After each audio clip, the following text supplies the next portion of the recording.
M S मणि साहब, option क्या है अगर हमें राज्यों के कॉम्पनसेशन करना ही हो, जो एक आम सहमति बनने के शॉर्ट टर्म में से ही राज्यों को कॉम्पनसेट करने की जरूरत होगी, क्योंकि कमोबेश सभी राज्यों की वित्तीय हालत काफी ज्यादा खराब होती है। ऑप्शन क्या है, कैसे हम कॉम्पनसेट कर सकते हैं आम लोगों को राहत देते हुए? मणि साहब। देखिए देखिए कॉम्पेंसेशन का जहां तक सवाल है, इसमें कुछ मुद्दे हैं जो हमें समझने चाहिए। पहली बात यह है कि कंजम्पशन का प्रीमियमाइजेशन होगा जब हम देखते हैं, और कंजम्पशन बास्केट जो आज की तारीख में है वो सेम नहीं रहेगा। तो मैं भी ये मानता हूं कि कुछ एसेंशियल प्रोडक्ट्स हैं, जैसे नजीब शाह साहब ने बताया, उसकी जो कंजम्पशन है वो ऑटोमेटिकली नहीं बढ़ेगी, पर उसमें होगा क्या, प्रीमियमाइजेशन होगा। मतलब जो किस जिस वैल्यू की आइटम को कंज्यूम करते हैं वो हायर वैल्यू के स्लैब में जाएंगे, क्योंकि अभी प्राइस कम हो गई है। और यही एक्सपीरियंस है सारी कंट्रीज की, कि जब भी इनडायरेक्ट टैक्स की रेट कम होती है, उसमें कंजम्पशन बास्केट जो है उसमें प्रीमियमाइजेशन ज्यादा आ जाता है। और जीएसटी क्योंकि एड वैलोरम टैक्स है, उसकी वजह से कलेक्शन सर्टेनली इंक्रीज करेगी। दूसरी बात यह है कि हम ये भूल रहे हैं कि बहुत से आइटम्स हैं जो आज की तारीख में 28% के स्लैब में हैं, जिनके ऊपर सेस है 1, 2, 12% वगैरह। अब ये सेस जब चली जाएगी और बहुत से आइटम्स 28 से 40 में चले जाएंगे, उसका जो टैक्स का जो स्लैब है, उसकी जो टैक्स की जो शेयरिंग है वो डायरेक्ट स्टेट को जाएगी। जो आज की तारीख में इनडायरेक्ट तरीके से जाती है, वो डायरेक्ट तरीके से चली जाएगी। इसकी वजह से अगर हम ये मानते हैं कि प्रीमियमाइजेशन की वजह से ओवरऑल कंजम्पशन की जो वैल्यू है, हो सकता है कि कंजम्पशन कुछ आइटम्स का जो क्वांटिटेटिव पार्ट है वो नहीं बढ़े, पर उसकी जो वैल्यू है वो जरूर बढ़ेगी। और 28% से जब 40% स्लैब में जाएगी, स्टेट्स का जो हिस्सा है वो भी बढ़ेगा। उसकी वजह से स्टेट्स में अगर कोई डेफिसिट हो गया, वो काफी कम रहेगा और वो मैनेजेबल रहेगा और टेम्पररी पीरियड के लिए रहेगा। इस साल में आपने देखा होगा, अभी तक इंक्लूडिंग इस महीना का जो जीएसटी कलेक्शंस का डेटा आया था 2 दिन पहले, जीएसटी कलेक्शंस रोबस्ट हैं, अपवर्ड ट्रैजेक्टरी पे हैं। ऑन एन एवरेज 1,80,000 से 1,90,000 करोड़ पर मंथ हम कलेक्ट कर रहे हैं। तो इसमें अगर थोड़ा सा डिप भी हो गया, तो स्टेट की जो फिस्कल डेफिसिट है और सेंटर की जो फिस्कल डेफिसिट है, उसमें उनके पास एब्जॉर्प्शन कैपेसिटी है कि उसको झेल लें। और यही कैलकुलेशन के बेसिस पे वो आगे बढ़े होंगे, क्योंकि हमारे पास तो sector wise product wise data नहीं है।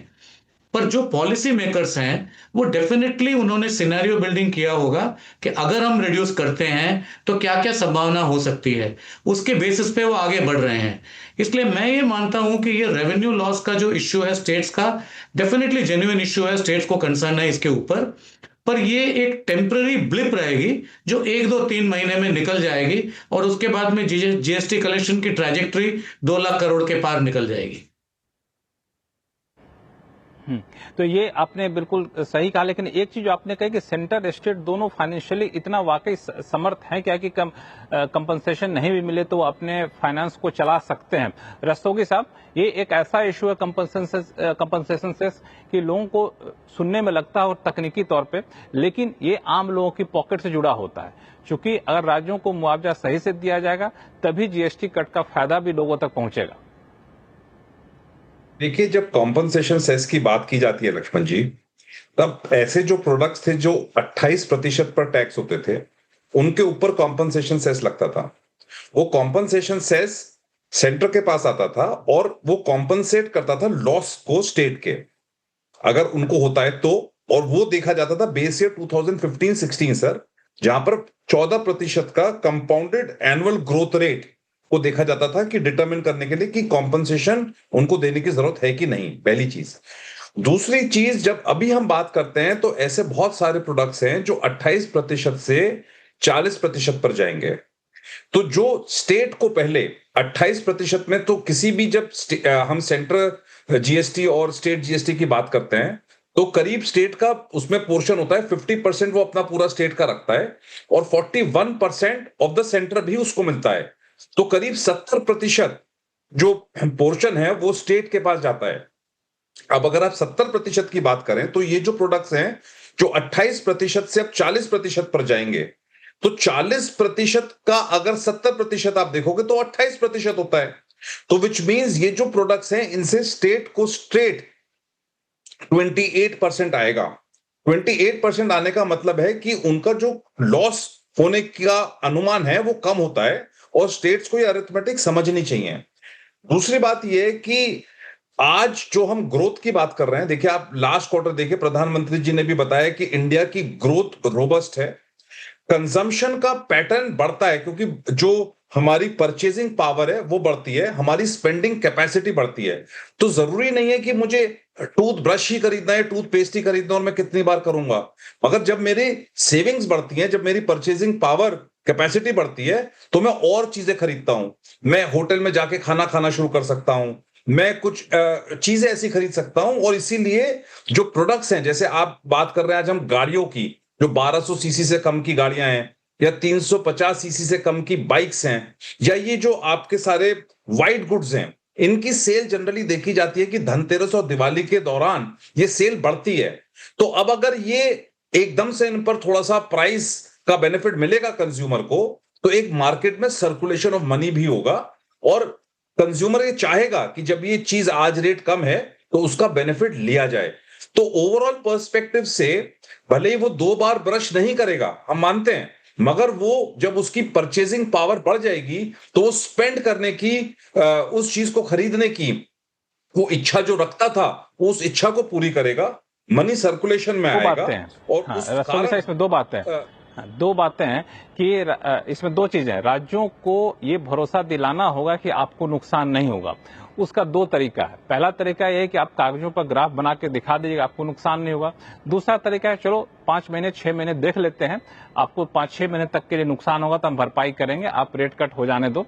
अगर नुकसान नहीं हुआ तो भरपाई नहीं करेंगे, वो फॉर्मूला पहले से बना हुआ। दूसरी चीज जो आपने कही कि 28% से बढ़ के 40% हो जा रहा है, तो इसमें दरअसल 28% में से जो 40% आइटम जा रहे हैं, उसमें से बहुत सारे आइटम थे जिसपे पहले सेस लगता था, उस सेस को एब्जॉर्ब किया जा रहा है 40% करके। तो 5% के 99% प्रोडक्ट पे जब 0% हो जाएगा, 12% के 90% प्रोडक्ट पे जब 5% पे आ जाएंगे, तो उसके नुकसान की भरपाई उनको होती नहीं दिख रही है। लेकिन आपका एक लॉजिक है जिसको हम लोग देखा जा सकता है। इसमें मैं नजीब शाह साहब आपके पास जाऊंगा कि एक आखिरी सवाल कॉम्पनसेशन सेस पे, फिर हम लोग रेट कट पे जाएंगे। उसमें 2 विकल्प ग्रुप ऑफ मिनिस्टर ने सुझाए हैं। एक विकल्प तो ये है कि जो कॉम्पनसेशन सेस है जिस चीज पे लगता था, उसको एक एडिशनल ड्यूटी के तौर पर आप लगा दीजिए, ताकि जब तक नुकसान की भरपाई होती रहे तब तक ड्यूटी लागू रहे, और फिर आगे चलकर इसको हटा दे। दूसरा यह है कि इस सेस को भी ड्यूटी में एब्जॉर्ब कर लीजिए। आपको इन दोनों विकल्प में से कौन सा सबसे ज्यादा फिजिबल दिखता है? कोई भी, क्योंकि दोनों में रेवेन्यू आ जाएगा जो स्टेट्स के साथ शेयर होगा। जैसे कि बता रहे थे आपने, हमारे दूसरे साथी, ये सेस अमाउंट सेंटर के पास ज्यादा था, ये जीएसटी अगर रहेगा तो शेयरेबल रहेगा स्ट्रेट अवे। तो आइदर रूट से रेवेन्यू आ जाएगा which can be shared with the states. दोनों रूट ठीक है। और जिस तरीके से अभिषेक साहब बता रहे थे कि 28 से 40 जा रहे हैं, कई आइटम 28 से 18 में भी आ रहे हैं। तो देयर इज नंबर्स देखना पड़ेगा। आई एम श्योर सीबीआईसी ने नंबर्स काफी बारीकी से देखी हैं, but unless we get to know the numbers, कौन से आइटम कहाँ मूव हो रहे हैं, आज की तारीख में यही हम लोग डिस्कस कर रहे हैं। It is all based on speculation, and I think some workable solution emerge होना चाहिए इस काउंसिल के मीटिंग में, ताकि सभी लोग इस रिफॉर्म को आगे बढ़ाएं।